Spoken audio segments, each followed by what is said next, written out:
Hello students, how are you? I hope you are fine and enjoying the videos. In this video, beta we cover the capital structure. That is a next part of financial planning.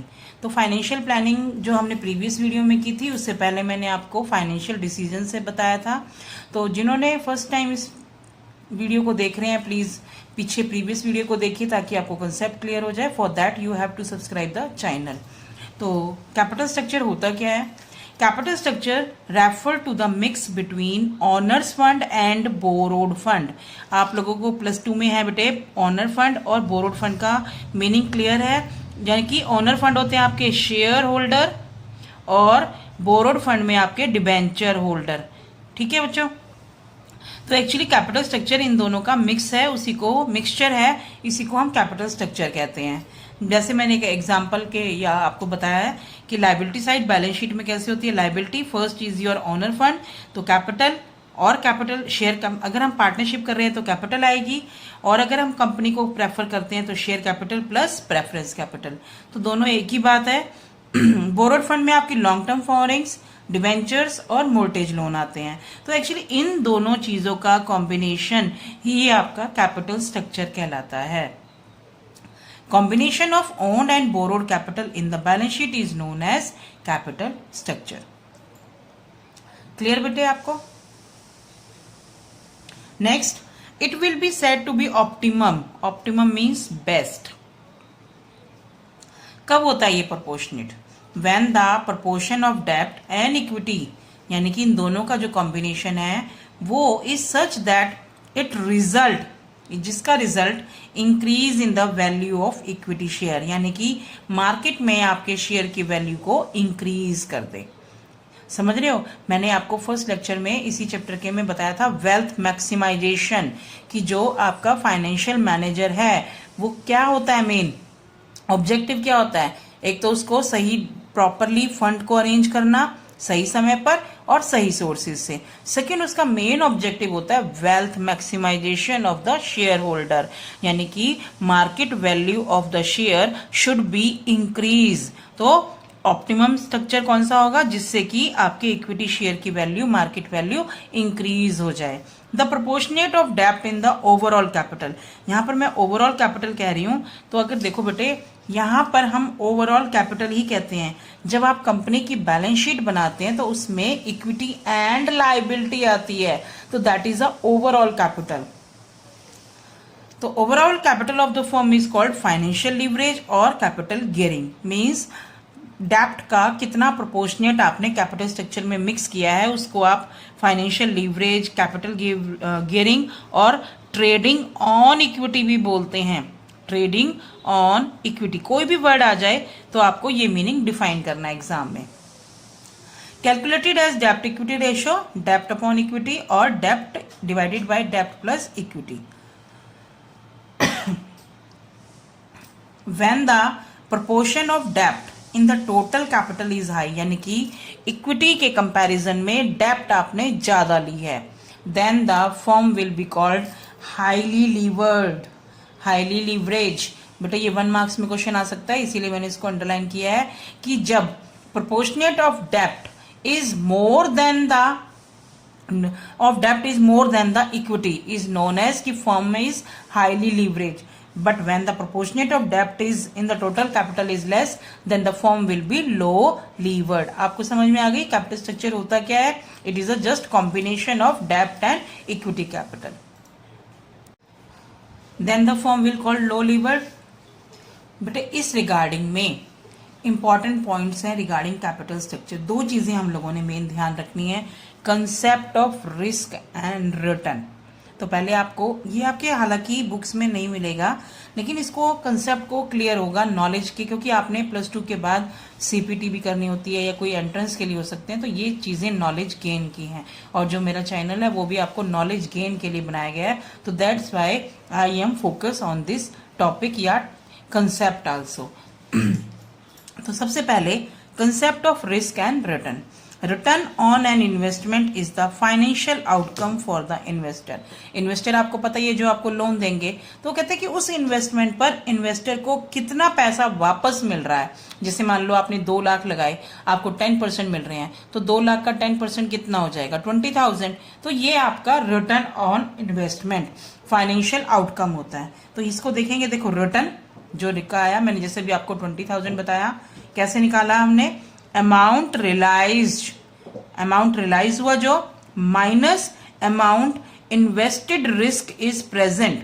जब आप कभी भी पैसा invest करते हो उसके ऊपर risk कैसे, whenever the investor are not certain, जब वो श्योर नहीं होता about the outcome and investment will produce. जब वो अपनी, जैसे मान लो आपने डिबेंचर में पैसा लगाया बेटे, ठीक है, डिबेंचर आपकी बोरोड कैपिटल है, अब आपको 100% श्योरिटी थोड़ी ना है कि आपको पूरे पैसे वापस कर देगा, ठीक है ना। यानी कि अगर आपने मान लो इक्विटी शेयर में लगाया तो क्या पता आपको कितना डिविडेंड मिले ना मिले।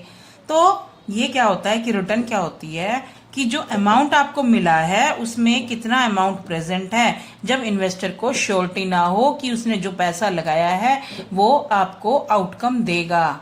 ठीक है, समझ में आ गई आपको। तो रिस्क क्या होता है, risk refer to the dispersion, dispersion means deviation, difference, deviation of return from the average return of such investment. Average return कैसे निकालेंगे कि जहां पर आपने जितना पैसा लगाया है और उस पैसे से दूसरी फॉर्म में लगाने पर आपको कितना पैसा मिलता, तो वो एवरेज रिटर्न हो गई, और एक्चुअल में आप कितना ले रहे हैं, तो उन दोनों का डिफरेंस ही रिस्क है। तो risk refer to the dispersion और deviation of return from the average return of such investment.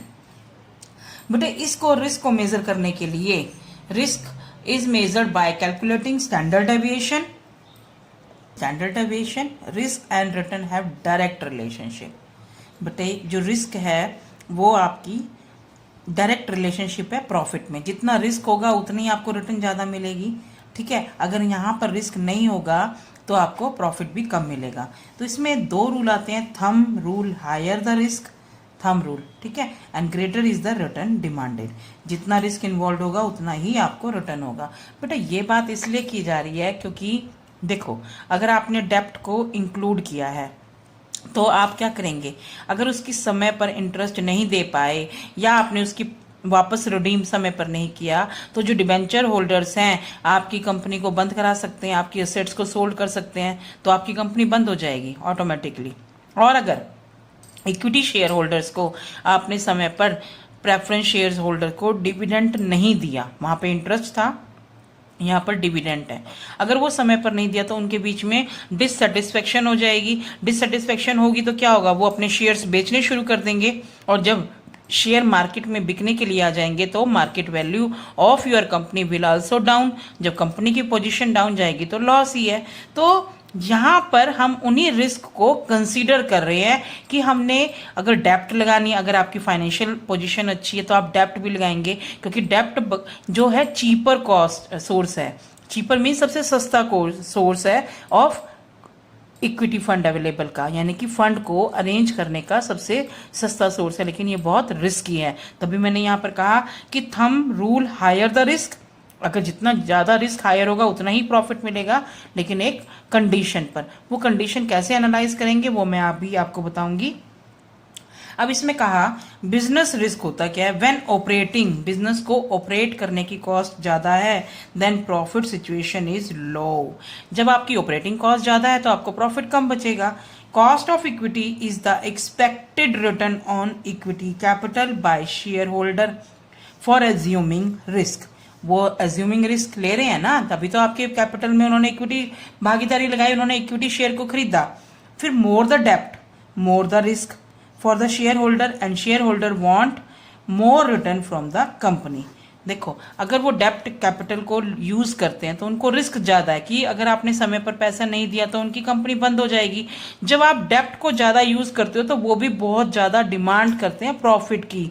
तो आपको इसका प्रॉपर, जहां पर मैंने एक ऑप्टिमम स्ट्रक्चर बोला है, उसको अडॉप्ट करना जरूरी है। तो उसके लिए आपको सारी जो फैक्टर्स हैं कि आपने कैपिटल स्ट्रक्चर को डिसाइड करने से पहले क्या क्या 10-12 फैक्टर हैं, वो हम अगली वीडियो में करेंगे, उनको कंसीडर करते हैं। उसको मेजर करने के लिए मैंने अभी आपको बताया कि जो स्टैटिस्टिक्स डिस्पर्जन है या डेविएशन है, जिसमें आप लोगों ने कैलकुलेट करते हैं स्टैंडर्ड डेविएशन, वो देखना होता है और सोर्सेज को देखना होता है कि आपकी फाइनेंशियल पोजीशन कैसी है, कौन से सोर्स को अडॉप्ट करना है। तो यहाँ पर मेनली आपके सिलेबस में ये है कि कैपिटल स्ट्रक्चर होता क्या है, that is a combination of डेप्ट एंड बोरोड कैपिटल। उसमें दो चीजें बताई गई हैं, बिजनेस रिस्क क्या होता है और उसमें आपका रिस्क इन्वॉल्व है और ऑपरेटिंग कॉस्ट कैसी है, ये दोनों क्लियर हो गए आपको। Now the impact of financial leverage on the profitability of human can be seen through the EBIT EPS analysis। बेटे जब मैंने आपको कैपिटल स्ट्रक्चर का बताया, रिस्क का बताया, अब आपने इसकी प्रॉफिटेबिलिटी को कैसे मेजर करना है, मैंने अभी आपको फैक्टर बताया, वो कि हम नेक्स्ट स्लाइड में करेंगे। इसमें फाइनेंशियल लीवरेज का आपके बिजनेस पर कैसे असर पड़ता है, आप कैसे चेक करेंगे, तो वो एक एनालिसिस है, टेक्निक है, EBIT EBS analyse.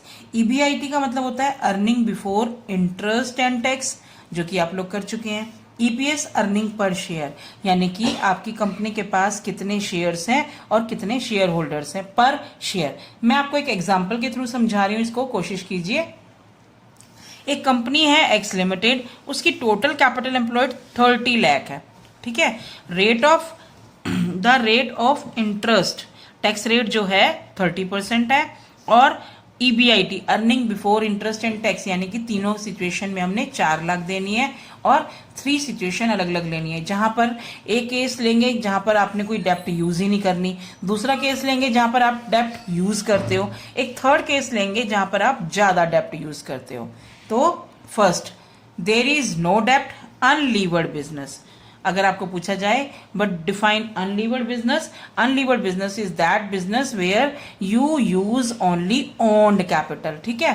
There is a डेप्ट ऑफ 10 लाख, यानी कि आपने कुछ पोर्शन यूज किया और दूसरी में आपने ज्यादा डेप्ट की, तो कंसिडर करते हैं इसको EBIT EPS एनालाइज। बेटे कई 2 सालों से इस पर न्यूमेरिकल भी आ रहा है, तो इसीलिए आप लोगों ने इसको कंसिडर ध्यान से करना है। तो यहाँ पर आपको पता है कि EBIT 4 लाख दिया हुआ है, तो EBIT earning before interest and tax 4 lakh, ठीक है।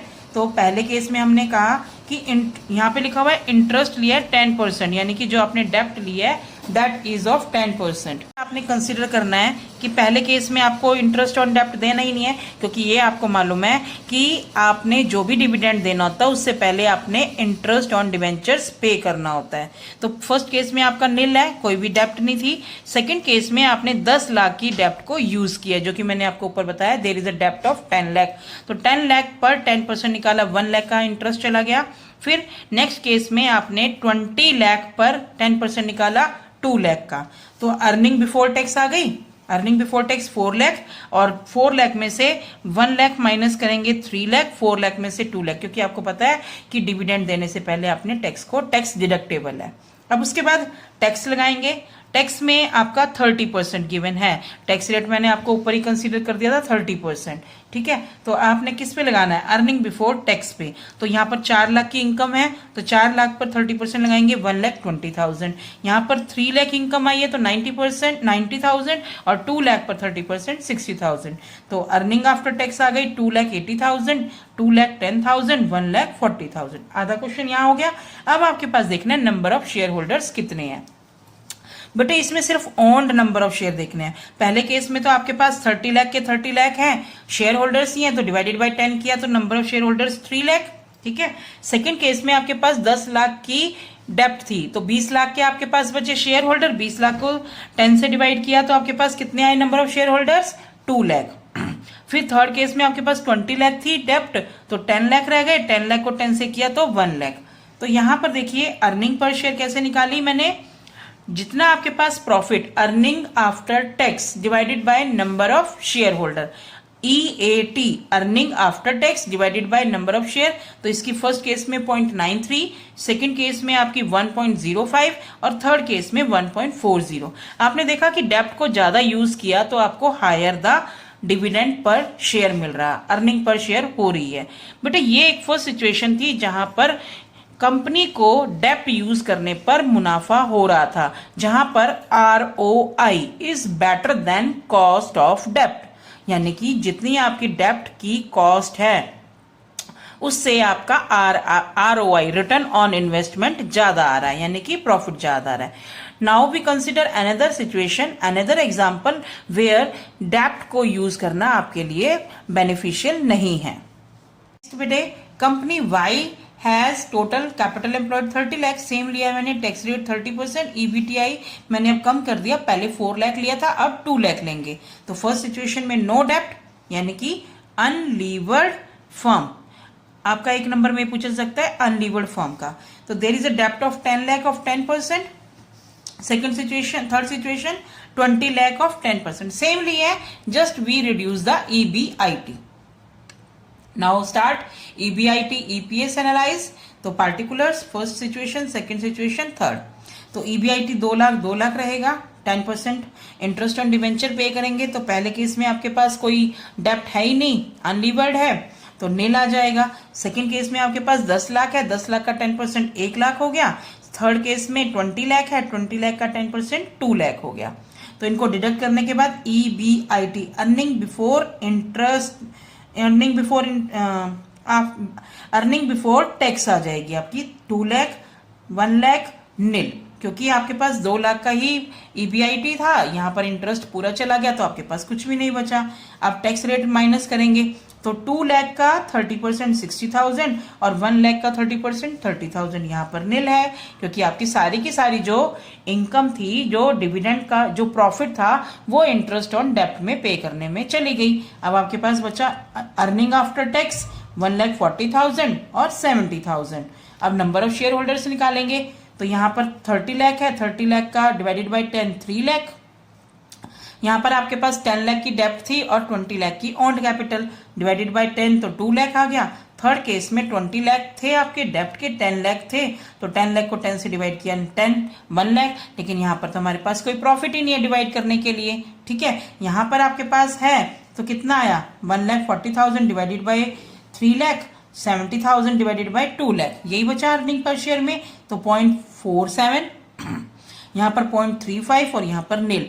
यहाँ पर देख रहे हो कि company is more benefit getting by equity share, यानी कि अगर वो इन्वेस्ट करती है इक्विटी शेयर्स पे तो उसको ज्यादा बेनिफिट होता है। क्यों? इसका रीजन भी लिखना है, अगर आप रीजन नहीं लिखेंगे तो आपका मार्क्स डिडक्ट हो सकता है, क्योंकि ये 4 या 5 नंबर में आएगा। इस टेबल के आपके मुश्किल से 1 या 2 मिनट लगता है, तो उसके बाद आपको कमेंट लिखने हैं, तो जिसमें आपको नंबर डिडक्ट नहीं करने।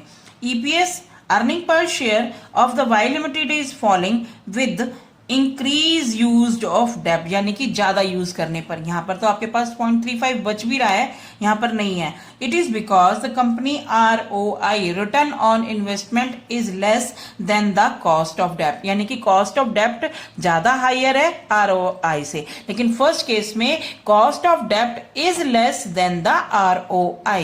इस तरह से आपने लिखना है। आई होप बच्चों आपको क्लियर हो गया होगा ये कंसेप्ट। तो अगर आपको ये वीडियो पसंद आई है तो शेयर कीजिए और subscribe channel for new notification. Thank you.